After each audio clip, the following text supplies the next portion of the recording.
The WNBA PA, I think I'm getting this right. The WNBPA is what they do. What they say. First time I knew this organization existed was this morning. Didn't know they had a PA. Oh, yes, you did. Because of Christine Brennan. Because of Christine Brennan. They don't like positive coverage of their league, right? Of their players. No, but so the WNBA PA and the newly formed structure of the popularity combined with the players and now this new TV contract that the league has, they have enforced a clause, which was expected, that they are opting out of the current collective bargaining agreement in order to negotiate one for down the road, a more lucrative CBA for the players. That will allow them to begin negotiations, and it could go up to this time next year, could go well into the offseason of next year, but the 2025 season will not be affected. Chad, with the year to negotiate, and knowing that right now that they have lost money as a league every single year, but they have just received $2.2 billion in their new media rights deal that was negotiated this past summer, and that will give the league $200 million annually. That could go up as high as $272 million annually for the league. And the league can go back to the bargaining table for the media rights deal when they assess how popular the league is 3 years from now. So it could continue to rise. The players want more of the pie. I don't blame them because right now they're getting under 10% of the revenue of the league. The problem is the league has lost money. This will be the last time we see that headline based on the money allocated through the NBA and the fact that they negotiated their TV rights with some streamers. They've got networks involved. They're going to be doing just fine. Plus Caitlin Clark and the ability to build on her brand. And all of the primetime games averaged, give or take, around 1 million viewers. They're going to get theirs. What we're not going to see a year from now is any type of lockout that would pause all the momentum that the league has, or any strike that would discontinue any momentum that the players have due to the Caitlin Clark effect and the popularity of the WNBA. They also have a struggle, though, in determining what is the fair share for future salary caps, Chad, because the league also wants to expand. Right now they're at 12 teams. They have to expand. Considering 8 teams get in the playoffs, what's the purpose of the regular season, right? So while, the maximum salaries will be, I think, the talk of the headlines across the media contingent over the next 12 months or so, I think the real headline will be the minimum salary, which is right now $64,000. And I think you can get that up to 6 figures for a minimum salary, while everyone debates on whether or not they'll actually reach, over $1 million annually for some of these contracts.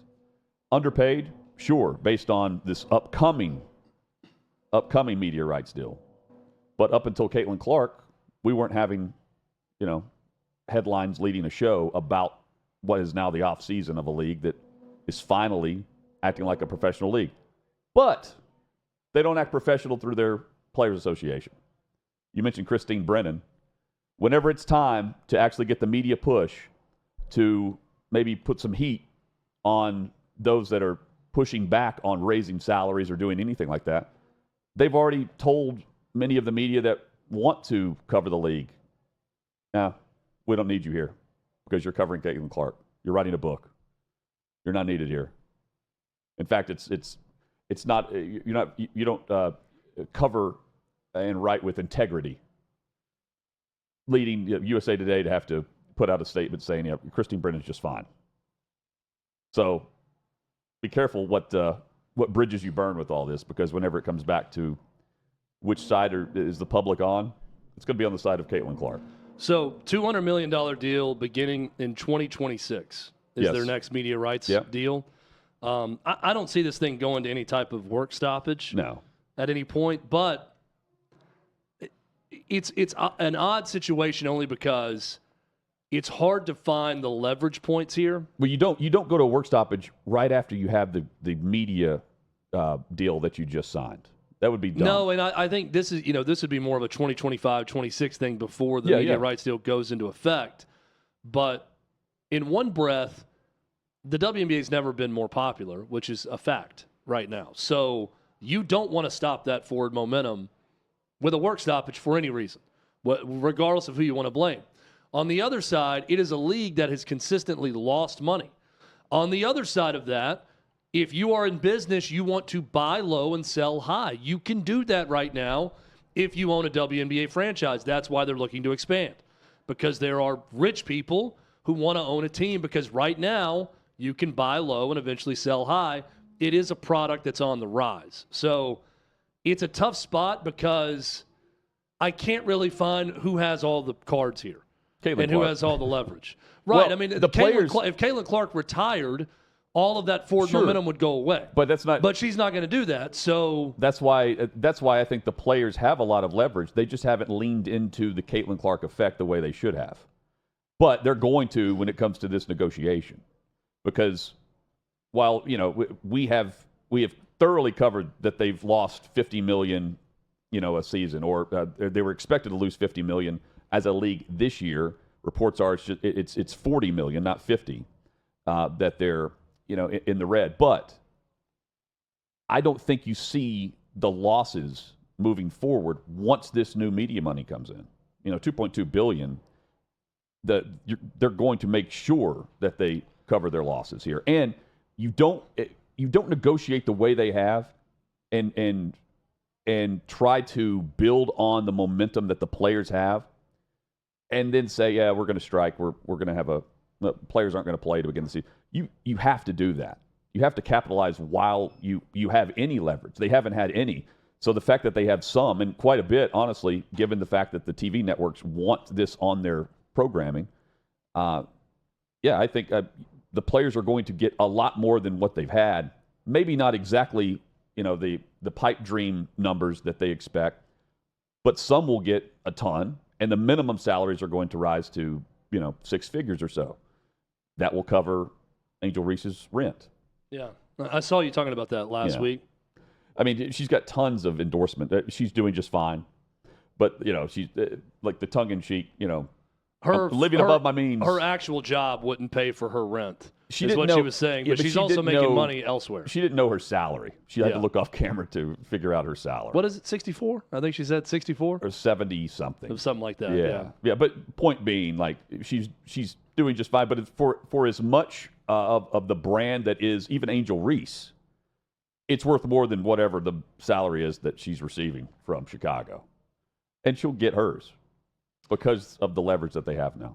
And you just had a championship Game 5, the fifth and deciding game, that had 2.5 million viewers, which is huge for the WNBA. That game didn't involve Caitlin Clark and was on a night where the NLCS was happening between the Dodgers and the Mets and NFL. Sunday Night Football. Yeah, that's right. Steelers, Jets, no slouch of a Sunday Night Football game. So that's good news.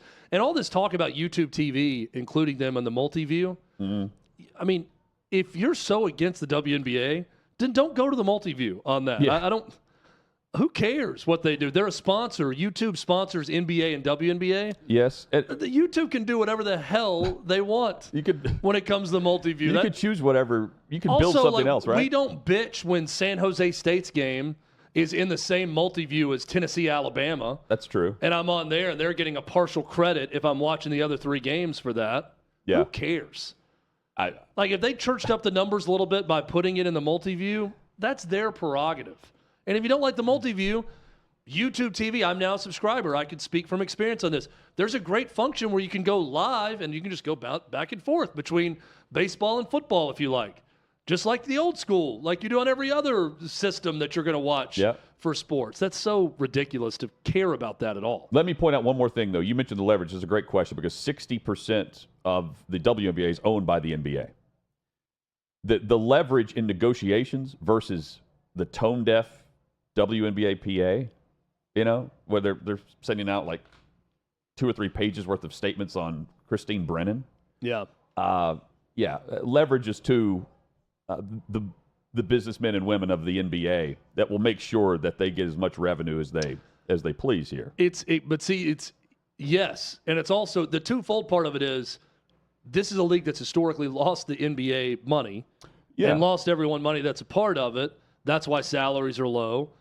That's why Angel Reese is bitching about not, covering her overly expensive rent, all those things. But it's also something that's about to be a lot bigger. But the NBA controls but how much is it going to grow? That money. And because you're growing, does that say, oh, well, now everybody's going to get paid a lot more money? Because it's hard to know where to fall on this when you look at the labor versus the ownership of it versus the media rights. And expansion. But the one fact we know about it is Caitlin Clark. That's it. Has added the popularity of this league and has increased it immensely from where it was. And that's not going to go away. I don't think it's a one-year novelty.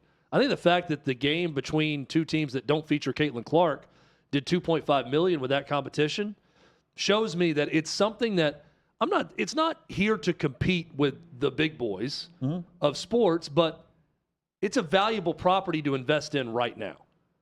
You want to get in now because it's gonna plateau at some point, but it's still on the rise. Yes. So it's hard to know here because it's also something that's always lost money. So we need to see it make money, and that'll start in 2026 with the new media rights deal. But in perspective though, the NBA allocates the $2.2 billion, which means they have allocated the $500 million or whatever it was. If they wanted it to be in the black, they could have allocated more. You see what I'm saying? Yeah. And by not, you hit the nail on the head. It keeps the salaries low. Yeah. So now, if you want to talk lockout, potential strike, the only player that matters here is Caitlin Clark. And if she wants to sit out on behalf of the WNBA PA, they're going to have to do a lot more to stand up for her than what they've done. Yeah, your overhead and your talent acquisition costs right now, if you got in the WNBA, is extremely low. Yeah. Compared to almost anything else that you would buy. It's 9%. That's going to change, but it's also a good time to invest in that league if you were looking to invest. Totally agree. And that's what the networks have done with this. I will say, looking at the multi-view on YouTube TV, it took me about 5 seconds to register the logos that I was seeing. Because I knew the Mets-Dodgers logo, and I knew Steelers and Jets logo. Yes. And then the third box, I'm like, is this professional lacrosse? It's the WNBA. I saw I think I got the Liberty logo first that I recognized. The Lynx logo, that was a tough one. It looked like the Seattle Kraken for a second when I saw the Lynx logo. Like a typo. Tough one. What would they have pulled had they not been going head-to-head with those two? Now, you don't know about the baseball aspect when you schedule the game, right? But the network wants that on. I don't know. Right? I don't either. Maybe like 2.7, 3. Well, yeah, but the fact that they pulled that, like you're saying, with both is surprising. We're also left, I have not watched a second of it, full disclosure, but we're left with LeBron James bitching about the call that ended it. Cheryl Reed, the coach, is going nuts after the game, saying they stole it from us. This goes back to the nails thing, where no foul was issued, no flagrant foul. Get it together. The officials of that league are not good. They got to be better. If they want to be big time, they need to handle themselves in a big time way. Kirby Smart says, "Hold my beer." Yeah. Post game. None of you people here, no one on your network believed this Georgia Bulldogs team. The fix was in. Tried to rob us. He's acting like Georgia's Vandy. This is what's so funny to me. The Vanderbilt Bulldogs. We're essentially Army-Navy. That's what we are. We're essentially an academy over here. Everyone's been doubting us. Everything is stacked against us, but yet we somehow come through. You know who talked to Vandy? Nick Saban said the only place to go on the road where it's not hard to win on the road in the SEC is Vanderbilt. That's true because it's more or less a home game on the road for the visitors. But, of course, we know what happened head-to-head this year. Vanderbilt knocks off Alabama with Kalen DeBoer as head coach. But Saban's comments were played, 3 or 4 times, I believe, post-game in the stadium in what was a smart move by Vanderbilt and a chip on the shoulder after what just happened on the field. Nick Saban, love what he's been a part of with College Game Day. I'm surprised that he has been able to blend in with McAfee as easy as he has been able to. I think the pairing of them in the middle of the set, it's fantastic. Also, I think his perspective, I expected more from him than the others I'm about to get into, because Saban's done, right? He's not trying to get back into coaching. But then there's Bill Belichick, who many feel like he's going to get back in next year. He's been tied to Brady and the Raiders. And, you want to see the Belichick and the Belichick way, the Patriot way in the league next year, just because of the storylines. The storylines I'm loving are the stories he's telling on any broadcast he's a part of. I think it's been fantastic. I'm really surprised that Bill Belichick has been as good as he has been live on the air. He's great with NFL films in the past and the access he's allowed. He's a big historian he loves the history of the National Football League. But to be as honest and open as he's been compared to what he's like at a podium, which he will then be behind a podium hypothetically next season somewhere if he gets a head coaching job, it's the opposite of what he's been about throughout his entire career. And it's also those two paired together, the two coaches, compared to what Tom Brady is doing as a broadcaster. It's what Brady can't do now, even if he had been doing this, being open, honest, just straightforward with his opinion and assessment of what he's seen on the field, or stories from the past that then translate to a pregame comment, or the future of college football, the future of NFL officiating, whatever it might be. Those are things that Brady, now based on the rules of NFL ownership, cannot do. He cannot criticize officials. He's not allowed to criticize teams. Tampering is involved here. He can't go to production meetings with the broadcast crew. So ultimately, I see all these restrictions as being his out of the booth. And I see no restrictions whatsoever whenever Nick Saban and Bill Belichick are on camera.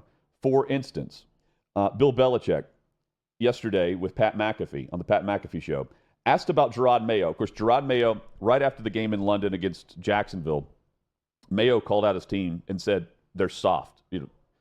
Something that we never hear Belichick say, even to this day. And there are many players that played for Belichick in New England last year that are still there. And Belichick said, absolutely not. This is not a soft Patriots team. Defensively, the Patriots led the league last year in rushing defense, yards per carry, number one in the league. And this year they're way down in the 20s somewhere. It's the same guys. They re-signed Jennings, they re-signed Tavai, they re-signed obviously Duggar, right? Marcus Jones and Gonzalez have been healthy all year, which they were both on IR at this point last year. So you got Wise, you got Godshaw, you got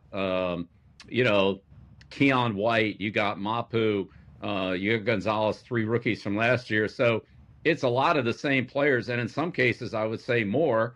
So I don't, I'm kind of hurt for those guys because to call them soft, they're not soft. They were the best team in the league last year against the run. And those guys went out there and did it, even though we couldn't score many points offensively. So I don't know. I feel bad for the defensive players on that one because those guys, that's a tough group. I mean, John Jones, Godshaw, Wise, Jennings, those are all Uche. Those guys are all tough players. Like they'll strap it up and go. Duggar, I mean, they're tough guys.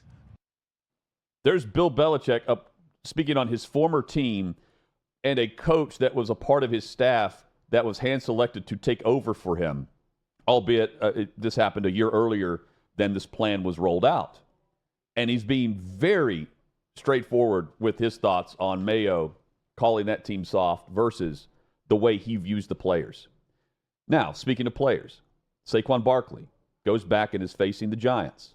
Eagles rout the Giants this past weekend. Barkley's booed. And the fans are all over the player, not the organization. Belichick asked about Saquon Barkley, the Giants, their struggles, and what the GOAT of coaching thinks whenever he sees this take place. The Giants thing I don't really understand. He was their best player. For a couple $1 million more, they could have kept him, I guess. Instead they got a guard or somebody, I don't know. The offensive line doesn't look very good. I mean, they're playing a guy at left tackle who shouldn't be playing left tackle. Evan Neal was drafted in the first round. He doesn't play.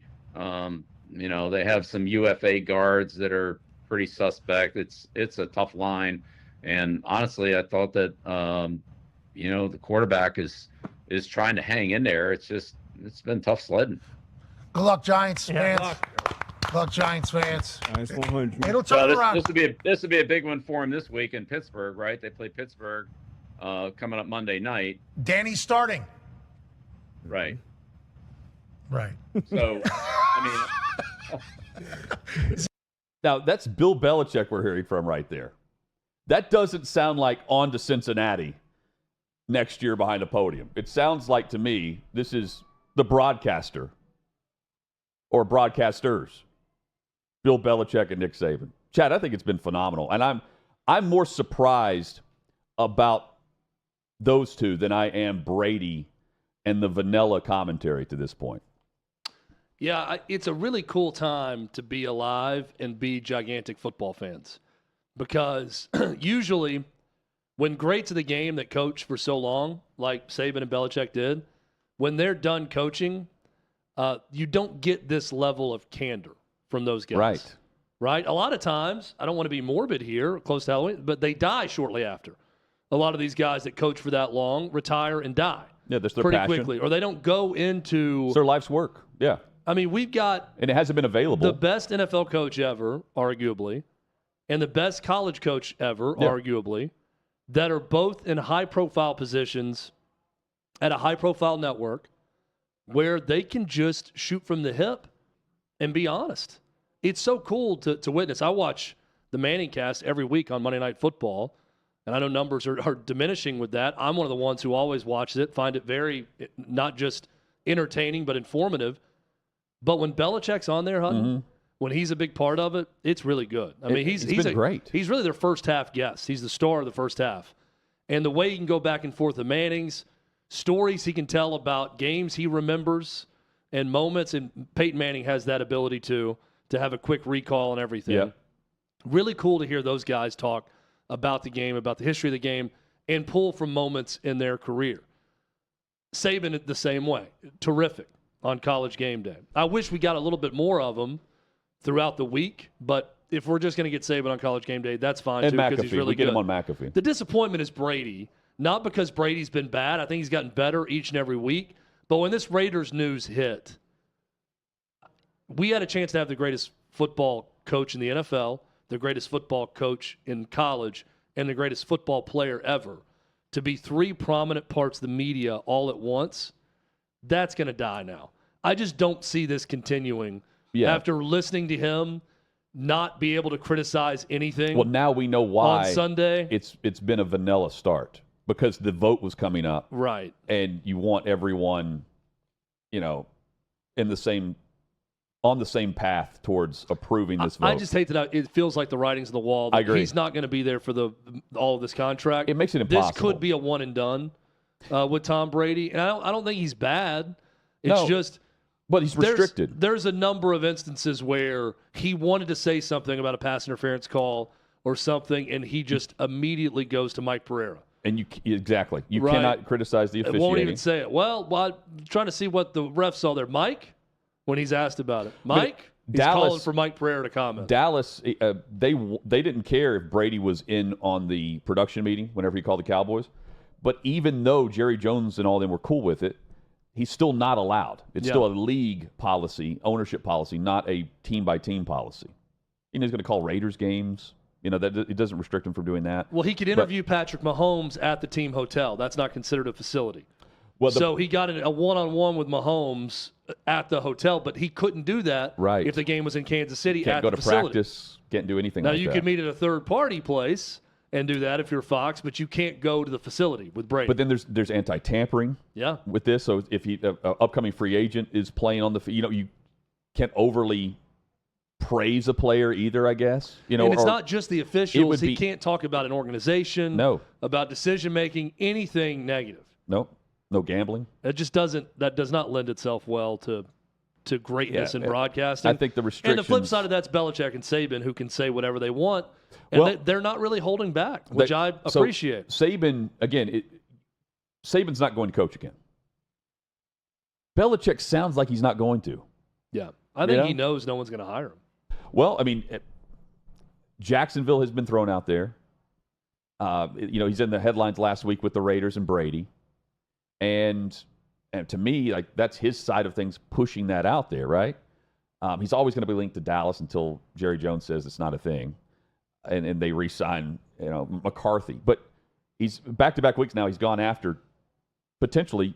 You've got two different organizations with upcoming. Well, we know the Jets are going to be open, and now the Giants. It's just. I'm curious how quickly Rex Ryan went to the guy who would just torch everything after his coaching career. Was it immediately, or did he have a layaway period where he thought he was going to get another job, so he was easier on teams and owners? And now he just says what he wants to. Yeah, you're right. At any point. But I wonder if there was a time where he thought, I might get back into it, or if it was immediate. I'd have to go back and see when he got into broadcasting right after that timeline. Coaching with the Bills, I guess it was his last job, post-Jets. Yeah, because 2010 was the last time the Jets were in the postseason. Yeah, he was the coach then. Yeah. Anyway, I wonder if it was a period of time where he was nicer about teams. There's also the element of this. Those two coaches, Saban and Belichick, it's hard to come back at them with anything they say because they've been there, done that, and they've won. What are they saying that's not true? Meanwhile, you have other coaches or GMs that have been fired. They've failed at some level. They've been good, not great, and they can be criticized for what they're saying. Like you've got Gruden, who's at the Fired Football Coaches Association or whatever, like tongue in cheek. Meanwhile, Saban is very and Belichick straightforward, honest, and I like the approach that they've taken. It's like the Dan Orlovsky and Trent Dilfer effect on the opposite side. Yes. Those guys are very good at analyzing football and talking about X's and O's. But Trent Dilfer's talked about this with us a lot. The moment he says something critical, he's getting everybody in social media going, "Oh, you sucked as a quarterback. That Ravens defense carried you. What do you know? You were a bust as a first round." All these things they'll come back and say. And Orlovsky, the same thing. "Oh, the guy who ran out of the back of the end zone wants to critique quarterbacks." Now, the Lions. That's the job. If you're those guys, no you're doubt. Paid because you and they're good. Are articulate, you're well-versed in the sport, and you can talk about these things in a critical and thoughtful way. Dilfer and Orlovsky, both guys, when Dilfer was in the media, really good at that, I think. Saban and Belichick, on the flip side, to your point, no one can come back and say anything unless some idiot wants to. It was all Brady, to Belichick or whatever. But I'll tell you what coaches can do is kind of what Vandy did, and that's use it as bulletin board material. Briefly. When one of these guys says something about you, you can say, "Let's go prove these goats wrong." Yeah. Well, briefly, Chad, the one other thing about both, I am surprised at how comfortable they are with Pat McAfee. Yeah. Just sit back, lounge chair, like you're at a bar. I'm surprised by that based on the way they were behind a podium. You know what I mean? I will say, though, Pat McAfee is the type of guy who can put anyone at ease. He's just got that type of personality. We've interviewed him a few times in the Super Bowl, and he's just a sit down and start, talking about anything type guy. So I can see how how they would like him, and that he can pull the best out of them, the fun out of them, the way that he does. We didn't see much of that from them. That's right. And Peyton Manning the same way. I'd put him in the same boat. If you get Peyton Manning with any of these, whether it be his show about the history of the NFL or the Manning cast or anything he's a part of, he does a good job of pulling the fun out of all the guests that you would consider serious. They can joke with the Mannings. Pat McAfee has that same ability. Serious decision being made for Tua Tagovailoa. His individual decision. He's back on the practice field this week for the Miami Dolphins, and as long as he clears this last stage of concussion protocol, which is just get through the week and assess how he feels day to day, he's going to be the starter for the Miami Dolphins. And this is after he's been on IR and after we saw another concussion on national TV where he's left in that rigor mortis state. Posturing. Posturing, yes. And the quarterback position, what it represents for the league, the protocols that are in place for the safety of the player, and ultimately it's the player's choice. And Tua spoke about that yesterday. I think the brain it's just there's just a gray area when it comes to that. If you do know that you're going to get long-term, disease from it, or if you're not, I just think there's a lot of gray with it. He has some of the best helping him assess and make and determine this decision to come back. I think from the jump, it was kind of expected he would be coming back. The question was when. And I think putting him on IR delayed the process as long as they possibly could to give him enough time to make his personal choice. Chad, I'm not saying he shouldn't play. If he wants to play, he can play. Because there are plenty of players, by the way, currently in the league that have had more concussions than Tua has. And they're back out there. But it's the fact that we're going to see this again. We will see another concussion for Tua. And I hope for his sake, those that he's talked with and, the family members that he's explained this to, and the players in the league, former players, the outpouring of emotion and reaction to this latest concussion protocol for him, asking him or expecting him to step away, and the fact that he's back, there's a lot of people hesitant to say, welcome back, Tua. And I'm one of them. But if he wants to play, he's going to play. And the league has the protocol in place to ultimately make it an individual decision. I just hope he's making the right call. I think that's very well said by you on that. We strive for honesty here.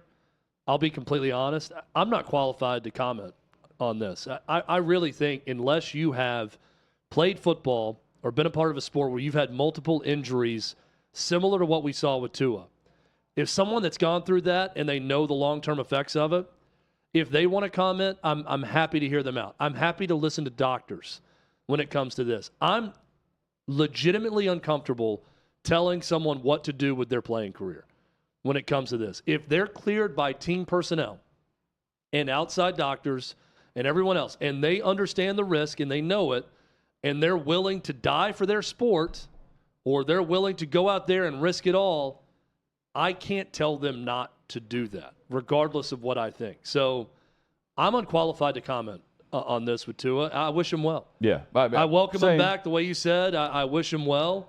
I mean, I can try to tell you. This is like, commenting on combat if you've never been in combat. No one really knows what they're going to be like in a war situation unless you've been there.